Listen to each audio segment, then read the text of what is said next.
That feeling, you know the one I mean, right? That tight feeling in your chest, maybe your head spinning with a million things to do, or you just feel kind of freezing by this endless to-do list. Oh, yeah.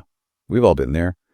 Juggling work, family, just life, really. It feels totally overwhelming sometimes. It really does, like this huge mountain you can't climb. Yeah. But what if the answer isn't some massive life change? Okay. What if it's more about, small things, little shifts we make every day, things you barely even notice? That's exactly what we're diving into today. Welcome, everyone. This is our deep dive on mastering stress, daily habits for a peaceful life. And we've got some fantastic sources, really rich stuff. Yeah, packed with personal stories, super simple strategies, and just some really insightful observations from someone living this stuff day in, day out. And it's not just them, right? It includes stories from family, friends, neighbors. Yeah. It feels very real, very grounded. Exactly. Practical stuff from like the messy reality of life, not just theory.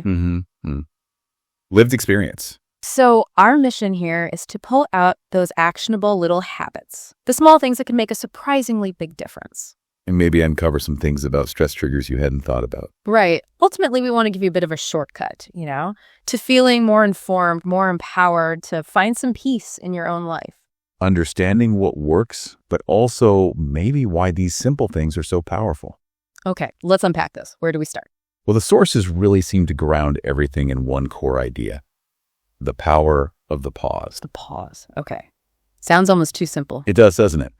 But the impact seems pretty profound. Our main source talks about this one crazy day. 3 meetings, huge task list, daughter's school project deadline. And they feel that tightness starting in their chest. You know the feeling? Oh, I do. So what do? They didn't just push through. They stepped away. 5 minutes, made a cup of warm tea, and just sat. Just 5 minutes. Yeah. And that small break apparently helped calm things right down. He's like interrupting that stress spiral before it takes off. That makes sense. We always feel like we don't have time to stop. Exactly. But maybe those 5 minutes aren't lost time. They're an investment, a way to reset. And it wasn't just 2 breaks. There's another story, right? About feeling totally overwhelmed. Oh, yeah. Middle of winter, cold weather, kids are home, the heater breaks, house is noisy, just chaos. Sounds stressful. Totally. But instead of freaking out, they just quietly went into the bedroom, closed the door, and took a few minutes just to breathe before reacting. And that made a difference. Huge difference, apparently. It's about creating that little bit of internal space, right? Okay. Even when everything outside is noisy. Self-regulation before responding. Choosing your reaction instead of just being swept away. I like that. And it's not just them.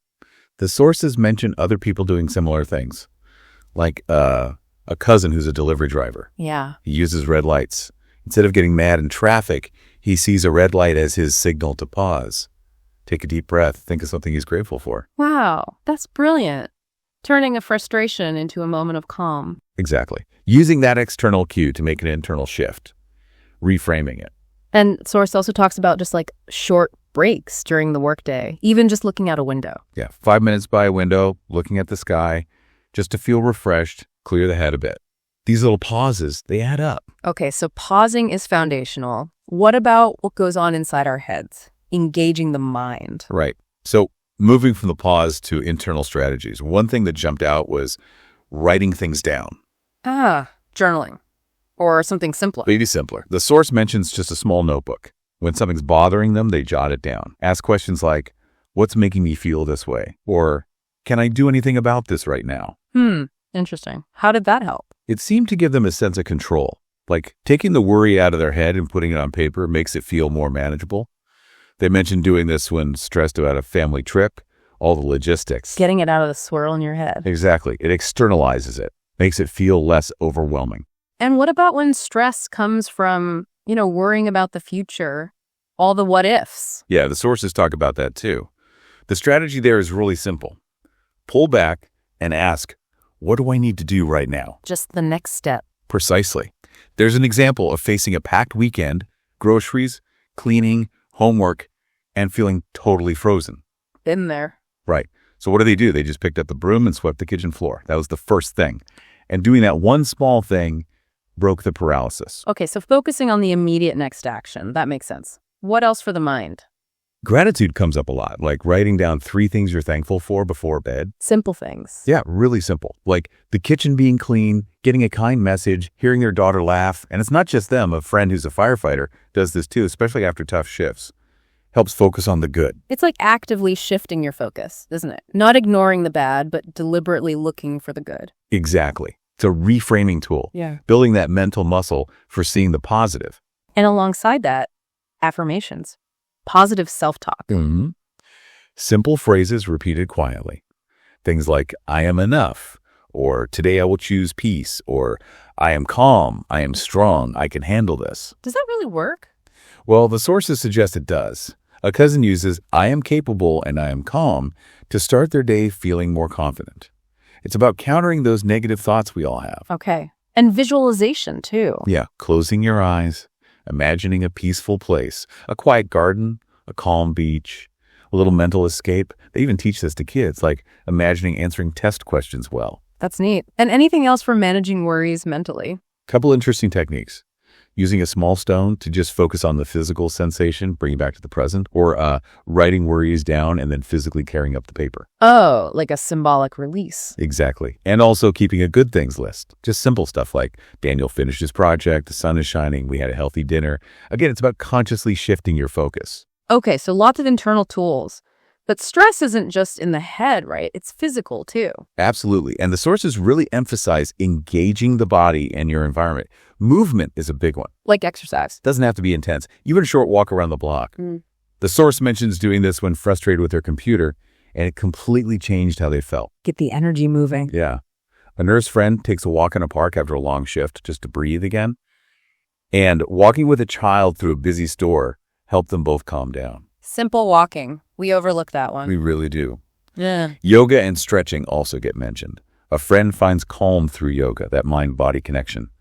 And just gentle stretching in the morning helps set a more relaxed tone for the day. Makes sense. Releasing that physical tension. What about basic physical well-being? Super important. Sleep comes up first. Try to keep a regular bedtime, maybe less tea before bed, keeping the phone away. The usual suspects for good sleep. Right. But the source had this realization after pulling a late night on emails. They were just exhausted and grumpy the next day. Your body needs that rest to handle stress. Poor sleep messes with your stress hormones. It's a vicious cycle, isn't it? Stress affects sleep. Lack of sleep makes stress worse. Exactly. And hydration, just keeping water nearby and sipping it, seems basic. But dehydration can definitely trigger headaches and make stress feel worse. True.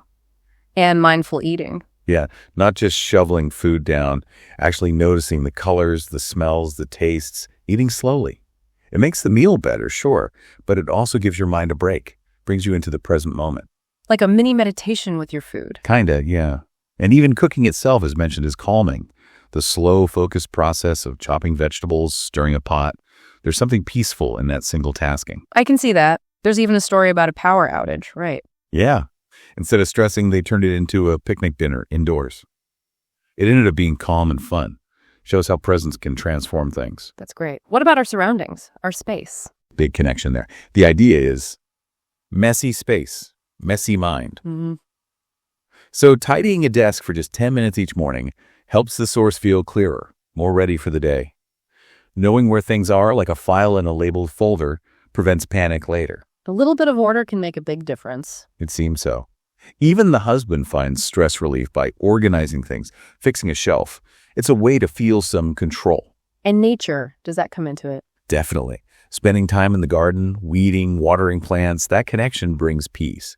Even just having a small plant on the windowsill can be a reminder that growth takes time. Or planting flowers with kids' joy and stress relief together. Exactly. A nice way to ground yourself. Okay, so we've covered pausing, the mind, the body, the environment. What about other people? How do relationships play into managing stress? This is really key. The sources highlight the power of connection. Firstly, just being listened to. Not necessarily getting advice. Often, no. The source mentions talking to her husband who just listens, doesn't try to fix it, and how much lighter she feels afterward.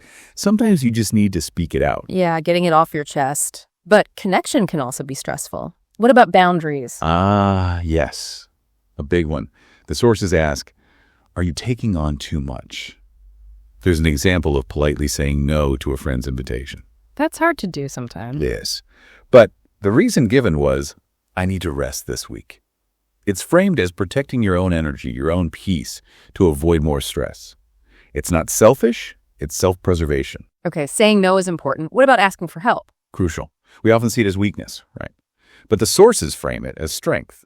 There's a story of a friend totally overwhelmed with work, caring for her elderly mom. Yeah. She finally reached out, and friends helped make a plan to share tasks, like grocery shopping. It fosters connection and provides real support. So asking for help builds connection. It doesn't strain it. When done right, yeah. And interestingly, helping others is also mentioned as a way to feel stronger yourself. Really? How does that work? Listening to a friend who's struggling, or helping a child find a lost toy. These acts of kindness reminded the source that sometimes stress just needs love, attention, and patience. It shifts your focus outward. Gives you perspective, maybe? I think so. And perspective comes through in communication, too, especially during conflict. Like with kids. Yeah, the example is a child spilling juice. Instead of yelling, the source took a breath and said, let's clean it together, turning stress into teamwork. That takes conscious effort in the moment. It does. Same with bigger issues, like financial stress. Sitting down with a spouse, making a simple plan together calmly, that was key. It diffuses the tension. So calm communication is a skill here, and just enjoying time together. Absolutely. Shared moments of calm, baking cookies, quiet evenings. Simple things that reduce stress and build positive memories. They act like a buffer. Creating shared peace. I like that. Okay, last big area seems to be about mindset, shifting perspective. Right. The mindset of resilience. A core idea here is accepting what you can't control. Easier said than done. For sure. But when unexpected things happen, a surprise guest, a sick kid, that power outage again, the lesson is to consciously let go of fighting it. Focus only on what you can actually do. How much energy do we waste resisting reality? So much. Letting go of that need for control frees up a lot of mental energy. And finding purpose. How does that fit in? The nurse friend again. She keeps going through tough times by reminding herself she's doing something meaningful. Connecting the daily grind to a bigger why. Exactly. It makes the immediate stress feel smaller, more manageable, because it serves a larger purpose. It provides a kind of resilience framework. That makes sense. And what about just patience? Taking things slow. Yes. Love this part. Advice from an old principle. Mm-hmm. Most things pass if you just take them one step at a time. Simple wisdom. It is. Yay. And the practical application is making lists, but maybe only 3 things for the day, or breaking huge tasks down into tiny steps.